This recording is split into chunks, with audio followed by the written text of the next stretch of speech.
నేను మాట్లాడేది ఏంటంటే అండి ఇప్పుడు సోమవారం గీవింగ్ ఉంటుంది అంటున్నారు. కలెక్టర్ ఆఫీస్లో కానీ ఎస్పీ ఆఫీస్లో కానీ అసలు గీవింగ్ ఎందుకు పెడుతున్నారు అది నాకు అర్థం కావట్లా. సోమవారం 500 జనం, 600 జనం, 400 జనం మరి అర్జీలు రాసుకొని సమస్యల గురించి వస్తూ ఉంటారు కలెక్టర్ ఆఫీస్కి, ఎస్పీ ఆఫీస్కి. గుంటూరు ఎందుకంటే నేను తిరుగున్నాను కాబట్టి, నేను చూశాను కాబట్టి అవి అంతా దాని గురించి మాట్లాడాల్సి వస్తుంది. ఇప్పుడు నేను ఎన్నోసార్లు తిరుగున్నాను, నాకు ఎటువంటి పరిష్కారం నాకు జరగల, న్యాయం జరగల. అందుకని నేను ఇప్పుడు మాట్లాడాల్సి వస్తున్నా. సోమవారం రోజు collector, joint collector, sub collector, ఇంకా వాళ్ళ కింద వాళ్ళు, ఎంఆర్ఓ వాళ్ళు, మరి దానికి సంబంధించిన వాళ్ళు అంతా, భూములకు సంబంధించిన వాళ్ళు కానీ, సమస్యల గురించి సంబంధించిన వాళ్ళు అందరూ ఆ రోజు ఆడుంటారు అధికారులు. ఈ ఫిర్యాదులు రాసుకొచ్చిన వాళ్ళు, అర్జీలు పెట్టుకునేవాళ్ళు భూముల గురించి, స్థలాల గురించి, ఆస్తుల గురించి ఎక్కువ, వీటి గురించి ఎక్కువ కలెక్టర్ ఆఫీస్ కాడికి వస్తూ ఉంటారు. ఎవరికైనా పరిష్కారం అయ్యిందా? నాకు తెలిసిన వరకు అయితే ఎవరు కావాలా, ఎందుకంటే నేను తిరుగున్నాను కాబట్టి, నాకు తెలుసు కాబట్టి ఎవరికి జరగఉండదు. ఎందుకంటే నాకు జరగలేదు కదా, ఎస్టిమేట్ న్యాయం నాకు జరగలేదు కదా. అసలు గీవింగ్ ఎందుకు పెడుతున్నారు? ఇంతమంది అర్జీలు రాసుకొని వస్తున్నారు. కూలి పనులు చేసేవాళ్ళు, పొలం పనులు చేసేవాళ్ళు, వ్యాపారస్తులు కానీ, వ్యవసాయం చేసేవాళ్ళు కానీ, వాళ్ళు ఆ రోజు పనులు మానుకొని మరి 800 700 రూపాయలు కూలి మానుకొని ఆ రోజు అర్జీలు రాసుకొని, మరి అర్జీకి ఎంత ఖర్చు అవుతుంది రాసుకోవటానికి, రాపించినందుకు వాళ్ళకి ఛార్జీ ఎంత అవుతుంది, వాళ్ళ టిఫిన్ ఖర్చు ఎంత అవుతుంది, వాళ్ళకి భోజనం ఖర్చు ఎంత అవుతుంది. ఉదయం పూట 8 గంటలకి బయలుదేరి కలెక్టర్ ఆఫీస్ కాడ ఉంటే మళ్ళీ సాయంకాలం తిరిగి మొహం 5ంటికి అవుతుంది ఇళ్ళకి రావటానికి. 5ంటికి అక్కడ కదిలితే ఇళ్ళకి వచ్చేవారికి 6 7 అవుతుంది టైం. కొంతమంది అయితే దూరం నుంచి వస్తుంటారు. నేనంటే తాడేపల్లి నుంచి గుంటూరు. నేను ఎప్పుడు వెళ్ళినా కూడా పొద్దునపూట 8ంటికి వెళ్ళిపోతా. 8ంటికి వెళ్ళిపోయి మరి అక్కడ 9ంటికల్లా ఉంటాను. మరి అర్జీలు చూసి రాసేవారికి 12, 12:30, 1 గంట అయింది అందరు తీసుకొని. తర్వాత వాళ్ళు భోజనాలు లెగుతారు కలెక్టర్ ఆఫీస్లో. అధికారులు మొత్తం ప్రతి వాళ్ళు భోజనానికి లెగుతారు. మళ్ళీ 2:30కో 3ంటికి కాంచి మళ్ళీ పెడతారు. వాళ్ళని అర్జీలు ఈ కంప్యూటర్ కాడ ఉండేవాళ్ళు కొంతమంది కొన్ని తప్పుగా కొడతా ఉంటారు కంప్యూటర్లో. ఎందుకంటే నాకు జరిగింది అది. పదే వెళ్తానని చెప్పి నా ఫోన్ నెంబర్ మార్చేసి కొట్టారు ఆ రోజున. దానికాడ కూడా గొడవ అయింది. మేడం, నేను ఫోన్ నెంబర్ నా అర్జీలు ఏముందో మీరు ఏం కొట్టించారు నాకు అని చెప్పేసి అడిగితే, నాకు చదువు లేదు, మళ్ళీ నేను అయినా చూసుకుంటా ముందు. ఫోన్ నెంబర్ తప్పు కొట్టారు, ఫోన్ నెంబర్ నాది, అది మార్చి కొట్టారు. అలాగెందుకు కొట్టాలి? నేను పదే వస్తున్నా అని చెప్పి వాళ్ళు నాకు మెసేజ్లు రాకుండా ఉంటాకి, నాకేది తెలియకుండా ఉంటాకి అలా చేశారు. మళ్ళీ నేను గట్టిగా మాట్లాడితే మళ్ళీ ఇంకొక అర్జీ పెట్టుకుంటే మళ్ళీ ఇంకొక వారంలో మళ్ళీ అర్జీ మార్చి మళ్ళీ నా ఫోన్ నెంబరు, నా ఆధార్ నెంబర్ కరెక్ట్గా వేసి ఆధార్ నెంబర్ లింక్ చేసి అన్నీ ఇచ్చా. మళ్ళీ ఇలా జరుగుతున్నాయి కలెక్టర్ ఆఫీస్లో. ఇప్పుడు అక్కడ పనులు చేసేవాళ్ళు ఎందుకు చేయరు సరిగా పనులు? వాళ్ళు కంప్యూటర్ కాడ కూర్చుని అంతమంది కంప్యూటర్ కాడ కూర్చుంటున్నారు. లోన కలెక్టర్ ఆఫీస్‌లో అంతమంది కూర్చుంటున్నారు. వాళ్ళు ఫిర్యాదులు చూసి ఈళ్ళకి పంపుతున్నారు. ఈళ్ళు చూసి వివరంగా చూసి ఏంటి అని అన్నీ చదవాలి కదా! ఆళ్ళు చదువుంది కదా! చదువుండబట్టే ఆళ్ళు ఉద్యోగాలు చేస్తున్నారు. అయన్నీ చదువుకొని దానికి సంబంధించినయి ఏంటని చెప్పి కనుక్కొని మళ్ళీ కిందోళ్ళకి పంపించి ఆ పనులు అయినాయా లేదని మళ్ళీ ఎంక్వైరీ చేయాలి. మళ్ళీ వాళ్ళని కనుక్కోవాలి. ఎసుమంటి సమాధానాలు ఉండదు. ఏముండవు. కలెక్టర్ ఆఫీస్‌లో నేను చాలా సార్లు చూసా. మనం ఫిర్యాదులు ఇచ్చొచ్చాక, అర్జీలు ఇచ్చొచ్చాక వాళ్ళు కొన్ని వరకు బయటపడేస్తారు. దాంట్లో ఏయో చిన్న చిన్న పనులు ముఖ్యమైనవి పడేస్తారు. ముఖ్యమైనవి అసలైన ముఖ్యమైనవి పడేస్తారు. చిన్న చిన్నవి ఉంటాయి చూడు, అసమంటి ఫిర్యాదుల మటుకి తీసుకొని ఆడబెడతారు. ఎవరికి ఎసుమంటి పరిష్కారం జరగలేదు. ఈ కలెక్టర్ ఆఫీసులు ఎందుకు ఉంటున్నాయి, ఎస్పీ ఆఫీసులు ఎందుకు ఉంటున్నాయి, ఈ అర్జీలు ఎందుకు ఇస్తున్నారు, ఈ ఫిర్యాదులు ఎందుకు జరుగుతున్నాయి, అసలు ఆ రోజు గీవింగ్ ఎందుకు జరుగుతుంది, ఎవరికైనా పరిష్కారం జరుగుతుందా, ఎవరికైనా న్యాయం జరుగుతుందా? నేను అడుగుతున్నా అని చెప్పి ఎవరు కోప్పడగాకండి. నేను తిరిగి తిరిగి తిరిగి తిరిగి ఉన్నాను కాబట్టి నాకు బాగా అనుభవం అయిపోయింది వాళ్ళ చుట్టూ తిరిగి తిరిగి. ఎందుకంటే కలెక్టర్ ఆఫీస్లో కూడా నన్ను చాలా బాధ పెట్టారు. కలెక్టర్ ఆఫీస్లో నేను గొడవ జరిగితే పొలం దగ్గర గొడవ జరిగి మాకు గొడవ కొట్లాటయి మమ్మల్ని కొడితే దాన్ని మేము వీడియో తీసాం. వాళ్ళు ఏమన్నారు, సీడీలు ఫోటోలు తీసుకొచ్చి ఇవ్వమంటే నేను సీడీ ఫోటోలు 4 ఫోటోలు ఒక సీడీ తీసుకొని కలెక్టర్ ఆఫీస్కి ఎత్తుకెళ్తే అది కలెక్టర్కి అందకుండా పోలీసులు నా దగ్గర నుంచి లాగేసుకొని నన్ను బయటికి లాక్కొచ్చేసారు. ఏంటంటే నేను కలెక్టర్తో మాట్లాడాలి, ఏంటి సార్ అంటే రామ్మా మేము పంపిస్తా రామ్మా అని చెప్పి నన్ను బయటికి లాక్కొచ్చి నా అర్జీ కూడా తీసుకోకుండా తాడేపల్లి పోలీస్ స్టేషన్ పంపించారు గుంటూరు నుంచి. తిరిగి నాకు ఆ ఫోటోలు ఇవ్వలేదు, ఆ సీడీ ఇవ్వలేదు. అలా కలెక్టర్ ఆఫీస్లో నన్ను చేశారు. భలే బాధ పెట్టారు నన్ను కలెక్టర్ ఆఫీస్లో. మరి ఈ అధికారులు ఎందుకు ఉంటున్నట్టు, ప్రజలకి పని చేయనప్పుడు ఎందుకు ఉంటున్నట్టు అధికారులు నాకు అర్థం కావట్లా, నాకు అసలు అంత పట్టట్లా. ఎందుకంటే ఇన్నిసార్లు తిరిగాను, అసలు వీళ్ళ వల్ల మెంటలు వచ్చేటట్టుంది. ఎందుకంటే ఈ అధికారుల వల్ల అధికారులు చేసే పనులు అసలు కరెక్ట్ పనులు అంటే చేయట్లా. కలెక్టర్ ఆఫీస్లో కానీ ఎస్పీ ఆఫీస్లో కానీ సరైన పనులు చేయట్లా. ఆ రోజు గీవింగ్ ఉంటుంది, కలెక్టర్ ఆఫీస్లో ఉంటుంది, ఎస్పీ దగ్గర ఉంటుంది. ఎస్పీ దగ్గర కూడా ఎన్నోసార్లు వెళ్ళా నేను ఈ భూమి సమస్య గురించి. అక్కడ ఏం జరగల నాకు. కలెక్టర్ ఆఫీస్లో ఏం జరగల. ఎన్నిసార్లు వెళ్ళు, పదే ఎన్నిసార్లు వెళ్ళు, ఎన్ని అర్జీలు పెట్టు, దానికి తిరిగి సమాధానం ఉండదు, ఏమి రాదు.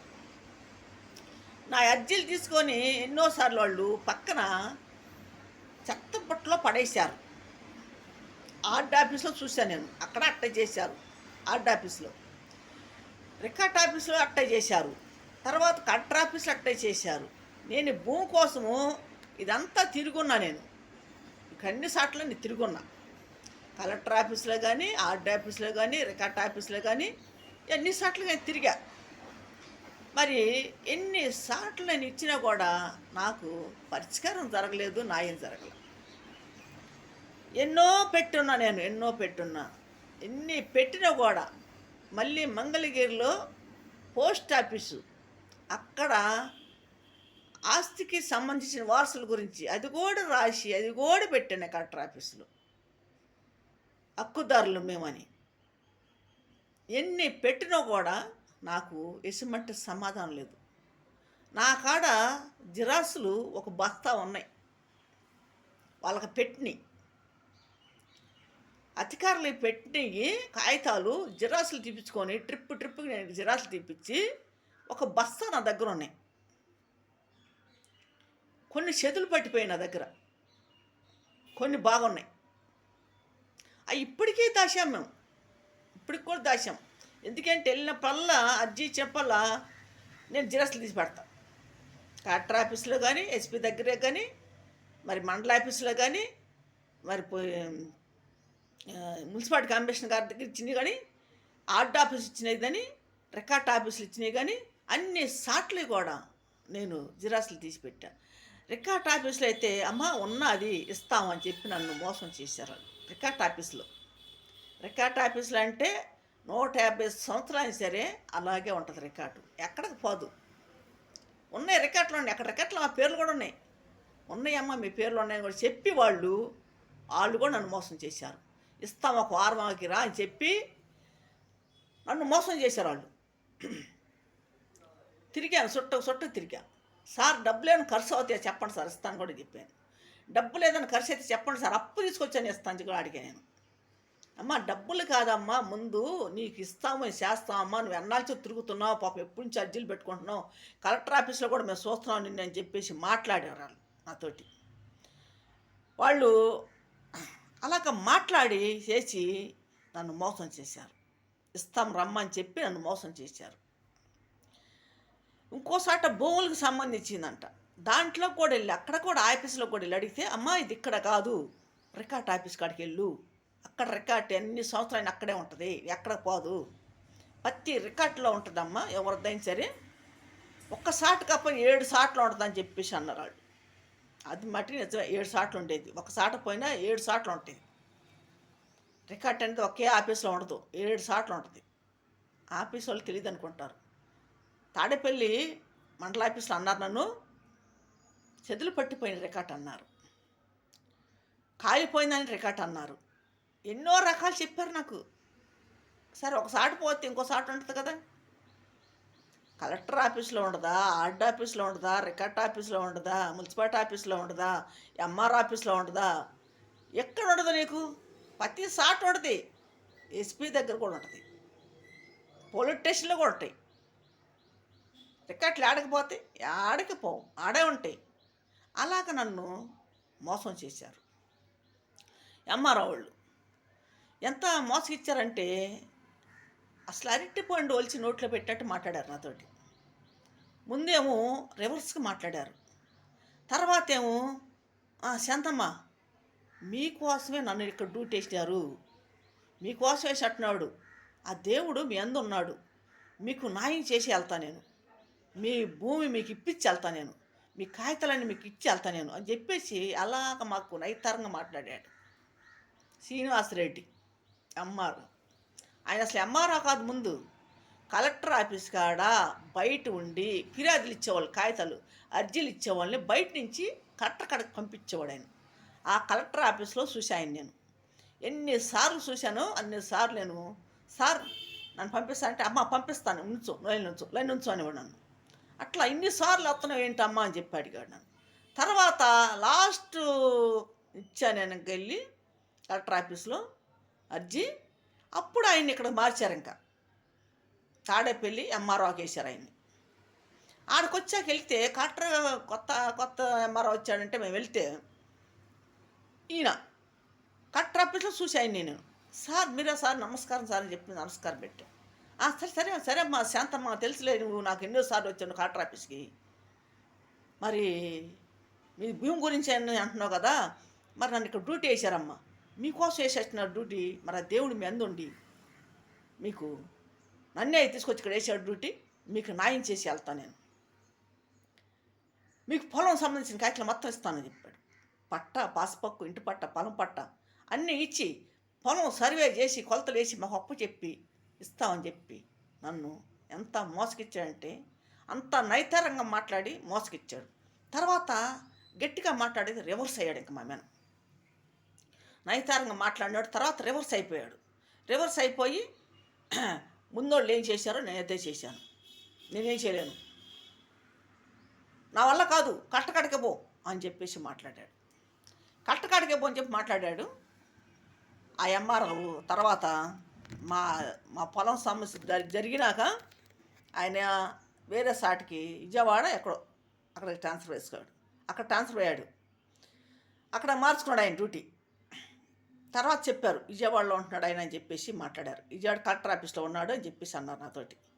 సర్లే, ఇలాగా అధికారులు మోసం చేస్తున్నారు. ఇలా చేయగాకండి ఎవరు కూడా, ఎందుకంటే ప్రజలు సమస్యలతో బాధలతో అధికారుల కాడికి వస్తారు, గవర్నమెంట్ కాడికి వెళ్తే న్యాయం జరిగిద్దని చెప్పి మీ కాడికి వస్తారు. మీరు వచ్చినప్పుడు ప్రజల్ని అంత బాధ పెడుతున్నారు. ఇంక మీరే దేవుళ్ళు, మీరే న్యాయం చేస్తారని చెప్పి మీ దగ్గరికి వచ్చినప్పుడు ప్రజల్ని మీరే మోసం చేస్తుంటే ఇంకెక్కడికి పోతారు ప్రజలు? ఎవరి కాడికి వెళ్ళి చెప్పుకుంటారు? ఎటువంటి సమస్య కూడా న్యాయం జరగట్ల. ఏ సమస్య కోసం వెళ్ళినా కూడా న్యాయం జరగట్ల. మరి ఏంటి పరిష్కారం కావట్ల ఏది కూడా. నేను ఎన్ని అర్జీలు ఇచ్చానో అసలు లెక్కలేదు. ఎన్నిసార్లు ఆఫీసుల చుట్టూ తిరిగానో లెక్కలేదు. ఎన్ని ఆఫీసులు ఉన్నాయి, గుంటూరుకి వెళ్ళి కానీ తాడేపల్లి కానీ అన్ని ఆఫీసులు కూడా నేను తిరిగాను. ఏ అధికారం వచ్చినా కూడా మాకు న్యాయం జరగకుండా పోతుంది. ఇంక ఎప్పుడు జరిగేది న్యాయం, ప్రజలకు అనేది ఎప్పుడు న్యాయం జరిగిద్ది. ఆఫీసులకు వెళ్తే ఎప్పుడు న్యాయం జరిగిద్ది. ఆఫీస్కి వెళ్తే ఒక పని చేశారు, ఈ అధికారి మాకు ఈ పని చేశాడు, వాళ్ళు వచ్చి 10 మందికి చెప్పుకోవాలి. వాళ్ళు వచ్చి అమ్మ పలానా అధికారి కాడికి వెళ్ళండి, మీకు న్యాయం జరిగిద్ది, మీకు పని అయ్యిద్ది అని చెప్పాలి. అలా చెప్పేటట్టు ఉండాలి అధికారులు చేసే పనులు. ఏదైనా సరే ముందు ఉద్యోగాలు చేసేటప్పుడు కానీ ప్రమాణాలు చేస్తారు. ఎందుకు చేస్తారా ప్రమాణాలు నాకు తెలియట్లా. ప్రమాణాలు చేసినంత ఫస్ట్లో తర్వాత ఉండదు.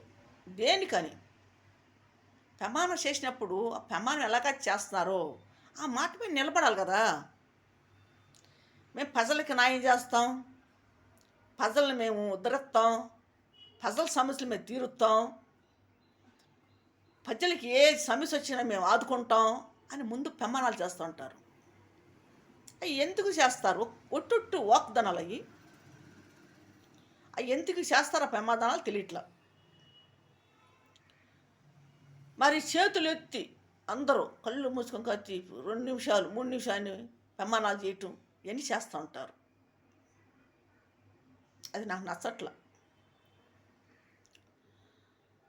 అంత పెద్ద అధికారులు మేము ఈ పని చేస్తాం, మేము ప్రజలను ఆదుకుంటాం, ప్రజల తట్టు మేము ఉంటాం, ఏ సమస్య వచ్చినా మేము పరిగెత్తుకుంటూ వస్తాం, మీరు ఏ టైం మా దగ్గరకు వచ్చా మీకు న్యాయం జరిగిద్ది అని చెబుతున్నారు. చెయ్యట్లేదే, ఆ పనులు చెయ్యట్లేదే, న్యాయం జరగట్లేదే.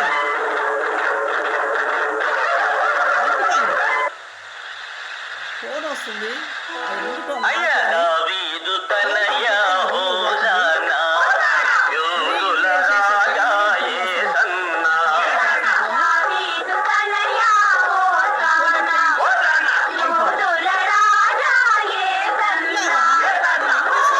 ఎన్ని ఆఫీసులు తిరిగినా ఎస్మెంట్ పరిష్కారం, ఎస్మెంట్ న్యాయం నాకు జరగల.